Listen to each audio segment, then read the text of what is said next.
nakita mo. Ko ang failure ni General Torre. Ano? Ito yung maganda. Sige, go ahead. Ang failure ni General Torre, ang nakita ko, dahil nga sa forma niya, sa pulpa, hindi na gumana ang utak niya. Ang nasa isip niya, gera. Correct. Hindi niya nagamit ang tamang information at saka estratehiya. Paano niya may patupad ang batas. Yun pa ang pagkakamali niya, nakita ko. Yung masyado siyang agresibo, kumbatan, pakitang gilas, kiamalos, na ganito ako ang tapang ko. Ayun, pumalpak tuloy.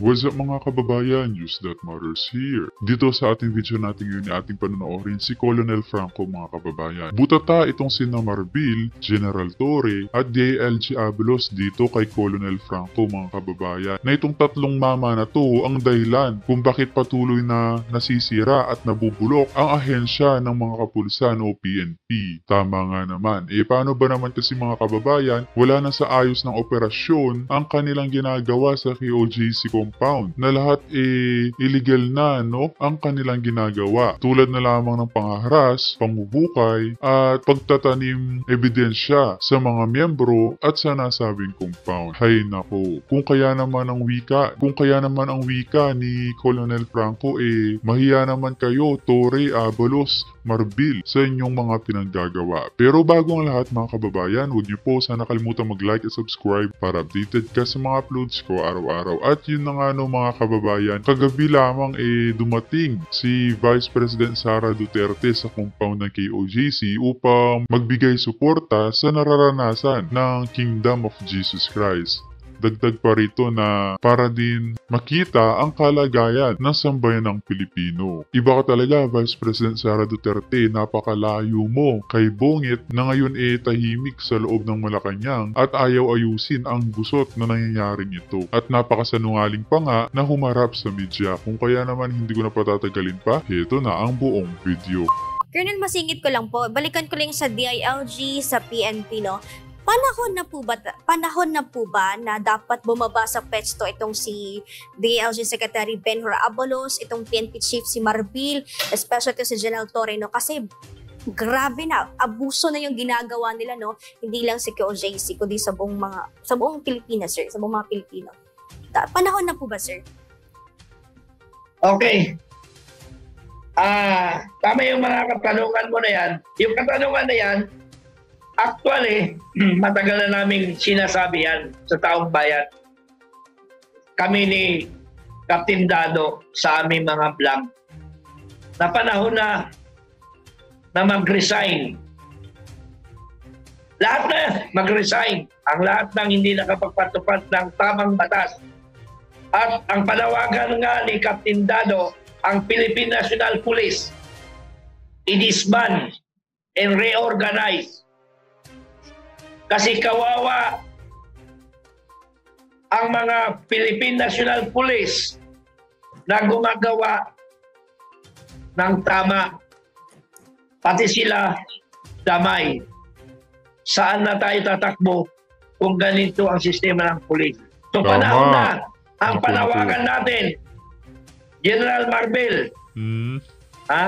General Marbil. Di ba ang Marbil, yung nakikita natin sa mga pelikula, sa comics noon, Marbil, matapang. Matapang. O, di ba? Oo. Pero ni Marbil, wala ang tapang niya. Sunod-sunuran. Correct. Hindi ko maintindihan General. Bakit sunod-sunuran sila sa mali? Sinisira nila ang kanilang organisasyon na Philippine National Police. Hiling ko sa mga lahat ng Philippine National Police, tingnan ninyo ang tama't mali. Panindigan tayo. Mag-usap kayo. Alam nyo, kasi may nakuha akong information, hindi ko alam kung ito ay tama o mali. Kasi hindi ko alam kung sino yung utak sa gobyerno. Kasi sa totoo lang, sa aking pagkaalam, hindi ang utak dito si Pangulong Marcos. Ang utak dito si Romualdez, si Speaker Romualdez, na focus tayo sa DILG, huwag sa National Defense. Dahil yung National Defense, hindi nila kayang diktahan, lalo na ang armed forces. Kasi pag diniktahan nila ang armed forces, tapos na ang kanilang balangay. Dahil ang armed forces, ang nakitira natin ay isa sa gobyerno na hindi pwedeng diktahan ng mga maling pang-uutos. Kaya ang nangyari, DILG ngayon ang kanilang focus kasi kaya nilang diktahan ang Philippine National Police. Tulad ni General Marbil, ni Torre. Hinahamon ko kasi General Torre na mag-operate kami dalawa. Kahit ako senior citizen na, pahamunin ko siya. Kung talagang matapang siya, maghanap kami ng tunay na kalaban ng taong bayan. Umakyat kami ng kabundukan na dalawa lang kami. Tingnan ko kung kaya niya. Pero magkaiwalay kami Magkaiwalay kami. Mga 3 kilometers away kami. Aakyat kami ng bundok, dalawa lang kami. Tingnan ko kung kaya niya. Hinahamon ko nga Kasi pag umasta, akala mo ang tapang. Nakikita sa isang tao, sa isang otoridad, sa isang uniformadong Pilipino, na ang tapang, simple lang. Simple lang ang tapang. Doon mo makita ang tapang. Si General Torre, walang alam sa gera Natatawa ako sa forma ni General Torre. Biruin mo, nasa loob siya ng community sa isang syudad na ang hahanapin niya isang tao lamang. May 45, full pack, may Armalite. Akala mo makipaggera siya.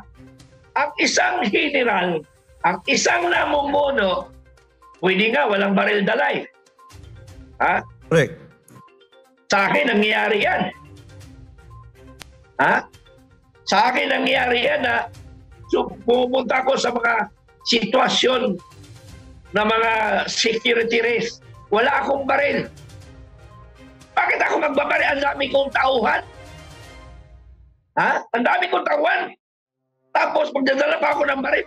Anong gamit yung baril ko na yan?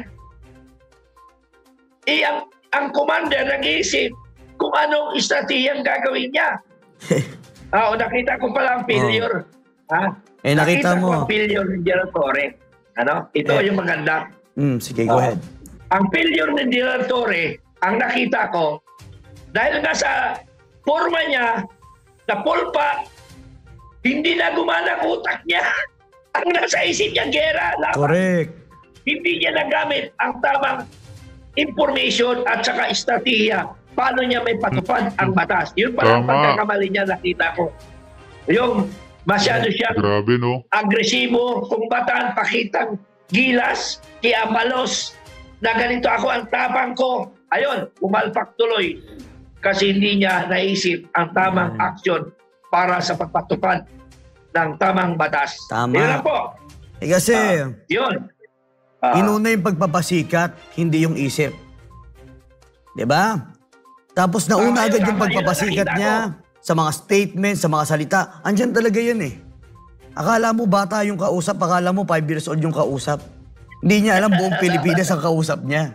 Nandyan lang yun, may nagsabi sa akin Hoy, Torre, 10 araw ka na dyan. Wala ka pa nakikita. Kaya katawa-tawa na lang talaga. Ayun na mahirap. Diba? Pag ikaw ay puppet ng isang tao, ng isang may otoridad, ay talaga naman magmumukha ka lang tanga sa harapan ng taong bayan. Dahil puppet ka nga lang Pinapagawa kahit anong utos sa'yo, oo ka lang ng oo.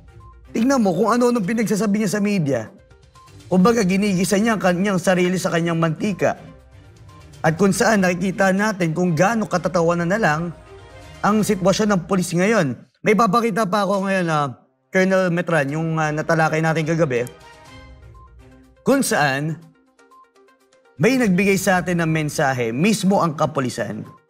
Ito, if we can flash it, na kinakailangan nila makiisa. Ito, basahin ko From PNP Chief Marbila, issued a memo directing all Philippine National Police personnel to like and share and comment on the Philippine National Police propaganda. Yan, obviously, ginagawa po ito nila ng spokesperson na si Jean Fajardo at ni De La Rey against the KOJC to mislead the Filipino people that they were supported by the majority. The memo reiterated that they should indicate their complete rank and full name, and in Google form, they will explain if they failed to comply with the memo. Next photo. Yan, dyan po dapat sila mag-comply ng kanilang form na ibinigay na sa utos ni Marbil. Anong nangyayari na po sa inyo, Philippine National Police? Hindi po ba sobrang kahiyan? Isipin nyo kayo na po ang mastermind sa paggawa ng kasamaan sa buong bansa.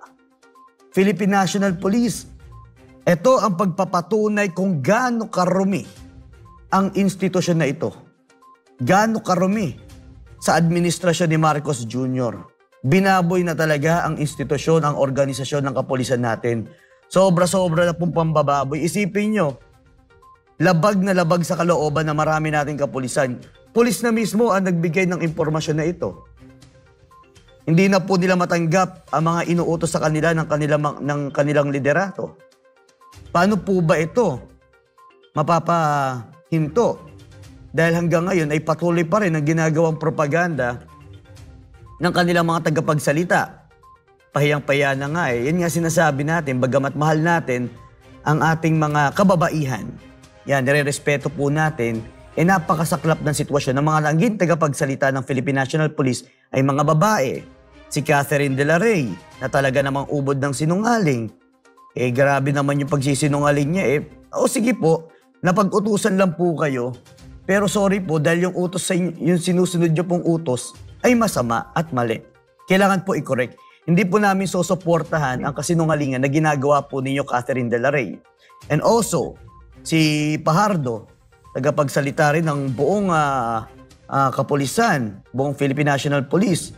Di ba, hindi po ba ito pagpapatunay na isang propaganda, isang pagsisinungaling? Taong bayan na po ang nagsasabi sa inyo na sinungaling po kayo talaga ng sobra-sobra. Dahil may kita pa lang, sinabayan pa ng mainstream media, di ba? Nakita naman natin ang reaksyon. Meron pang labanan ang fake news. Saan po ba nanggagaling ang fake news ng mga mainstream media? Sa inyo rin po. Sa Philippine National Police. Ito yung propaganda na ginagawa po ninyo. Na ipinapakalat po ninyo. Ang resulta po nito ay nilalason nyo po ang kaisipan ng taong bayan sa maling impormasyon. Napakamali po nun. Na kayo pa naman po ay tinuringan na isang pulis na tagapagtaguyod ng karapatan at kapakanan at safety. Hindi lang po literal safety, protection sa bawat Pilipino, bagkus sa kanilang kaisipan as well. Dahil you serve to protect this Constitution. Not only the people, but the Constitution as well. Tas kayo ang numero 1 lumalabag sa batas. Tama po ba, Colonel Metran? Okay, yun na nga. Yun na talagang katotohanan, na sila na mismo ang lumalabag sa mga dapat sila ang magpatupad ng tamang aksyon sa ating batas. Yun na nga ang sinasabi ko sa matagal ng panahon, saan tayo tatakbo ngayon.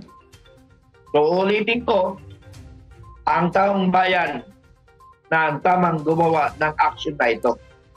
Kilos na tayo, magising na tayo sa katotohanan. Magising na tayo sa katotohanan dahil hindi na tayo nirespeto ng ating tagapagpatupad ng batas. Kaya kami sa FGF, nananawagan kami na kumilos tayo na mismo ang ating gobyerno ang nagbabiolate na ng batas. Uulitin ko ulit sa lahat ng sambayanang Pilipino at sa aking miyembro na ang iba ay medyo hindi nakakaintindi na bakit tayo nakikialam sa politika. Bakit eleksyon na ba ngayon para makialam kami? Hindi tayo nakikialam sa bangayan ng politika. Ang pinapakailaman natin dito, kami mismo, kasi nasa non-partisan kami, neutral. Pero hindi na namin makayanan ang nangyari sa QGC. Biro mo 10 days na sila sa QGC. Anong batas na nakakasakop pagpatupad ng warrant of arrest? Yes. Wala akong makitang anggulo. Yes po. Wala akong makitang anggulo na sinasabi ng ibang tao, tama lang naman nagpapatupad sila ng batas. Hindi ko naman masabi na tanga kayo eh. O bulag kayo. Ano ba yung nangyayari sa QGC? Biruin mo, 10 days pagpapatupad ng batas. What I mean, oh yes, batas na warrant of arrest. Ano? Hindi ko na maintindihan eh. Ano ba klase may gobyerno tayo ngayon? Colonel, mayroon ba tayong Pangulo? Colonel, si Cherry po ito. Maitanong ko lang po, no? Kayo, matagal na rin po kayo nagseserbisyo sa taong bayan. Sa kasaysayan po ba ng Pilipinas, ito lang po ba yung kauna-unahang nangyari sa isang religious group na inassault ng sarili nating mga batas, sa ating tagapagtupad ng batas, at ang kinakalaban pa ay yung mismong mga relihiyosong tao na wala namang ibang nais kundi maglingkod lamang sa tunay na Diyos? Magandang katanungan yan, ma'am. I will give you a background. 13 years old ako sa OP Maguindanao.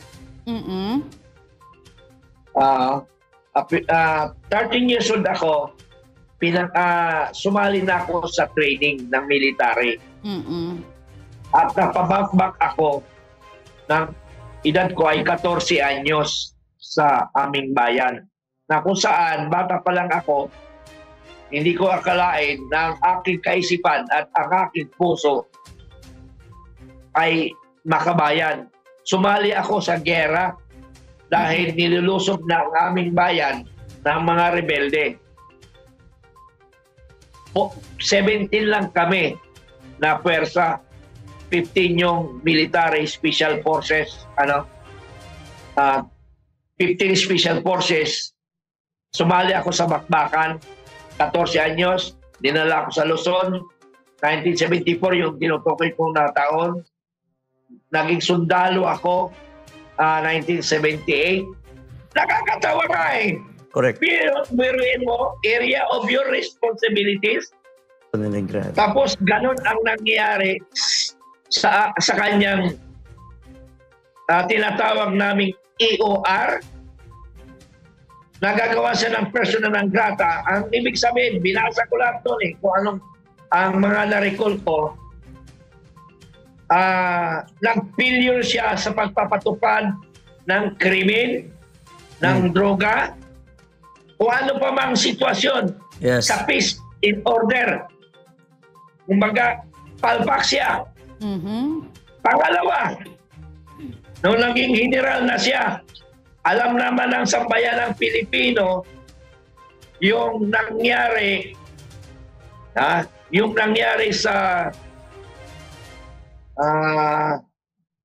Quezon City. Alam natin. Sa QCPD. May pumalpak na naman doon. Oo. Na napilitan siya mag-resign dahil iniimbestigahan ang kanyang pamumuno. Pangalawa yun. Pangatlo, dito sa QGC compound, makikita man natin, alam natin ang tama at mali. Bisang isang general, susunod ka sa utos na alam naman nakakaabuso ka na, nakakasira ka na ng mga istruktura ng mga individual na Pilipino. Colonel, sorry po. Ano pong basa ninyo bakit sa sobrang dami no na pwede namang ilagay as regional director dyan sa Davao City or sa kabuong Davao Region, bakit si General Torre talaga yung nilagay ni PNP Chief Marbil? Ano po yung basa po ninyo dito, sir? Normal Siyempre, hindi naman mailagay ang regional commander kasi regional commander siya ng 11 Si General Marbil ang nag-utos. Siyempre, normal. Pero as dami lang si Marbil. Kumbaga dami lang si Marbil sa pag-utos kay Torre.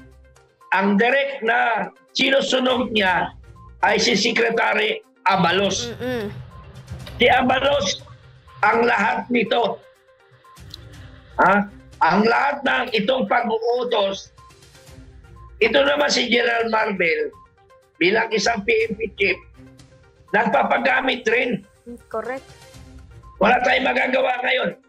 Kasi mismo ang gobyerno ang sumisira na sa ating tinatawag na batas. Sila na ang sumira. Kaya dapat ang taong bayan sana magising sa katotohanan nangyayari sa ating bansa. Excuse me. Go ahead po. Okay, ituloy ko.